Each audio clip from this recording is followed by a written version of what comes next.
পৃথিবীতে কি শুরু হয়ে গেল? আবার সেই যুদ্ধ আবার শুরু হয়ে গেল, কিছু বুঝতেছি না।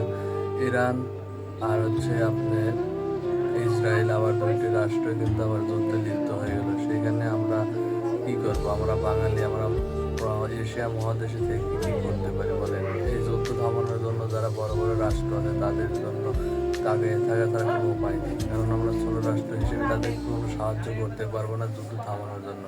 আমরা চাই পৃথিবীতে শান্তি বর্ষিত হোক, সবাই যেন শান্তিশিষ্টভাবে সবাই থাকতে পারে, সবাই ঘোরাফেরা করতে পারে। কিন্তু এই যুদ্ধের মাঝখানে কিন্তু কেউ কোনো সময় শান্তিতে থাকতে পারতেছে না।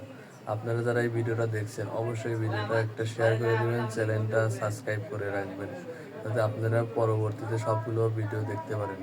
তো এখানে আপনাদের একটা কথা বলি, এখানে যার যার দেশ নিয়ে সেই ব্যস্ত হয়ে পড়েছে, কারণ একটা রাষ্ট্রকে অন্য রাষ্ট্র কোনো সময় ভালো চোখে দেখে না, সেটা শিল্প কারখানায় হোক, মধ্যে আবার রপ্তানিতেই হোক।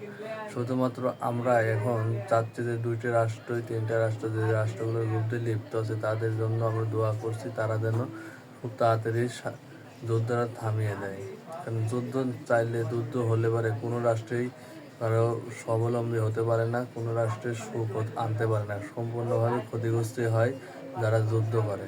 তো এই জন্য আমরা বলতেছি ভাই, যারা যুদ্ধ করছেন, যারা বড় বড় আইন শৃঙ্খলা নেতা, সেনাপ্রধান, দেশের প্রধান, তাদের দৃষ্টি আকর্ষণ করছি তারা যেন দেশকে সুষ্ঠু শান্তিতে থাকার মতন একটা ব্যবস্থা করে দেয় আর যুদ্ধ থামিয়ে দেন। যেখানে বর্তমান সারা বিশ্বকে শাসন করছে, যেখানে ডোনাল্ড ট্রাম্পের দেশ আমেরিকা, সেই আমেরিকা থেকে আমি চাকরি বলছি ভাই, আপনারা হয়তো আমার বাংলা কথা বুঝবেন না, কিন্তু আমার কথা হয়তো বা ট্রান্সলেশনের মাধ্যমে বুঝতে পারবেন যে আপনারা চাইলে কিন্তু দুইটি রাষ্ট্রের যুদ্ধ থামিয়ে দিতে পারেন, দুটি রাষ্ট্রের মধ্যে কিন্তু শান্তি বর্ষিত হতে পারে।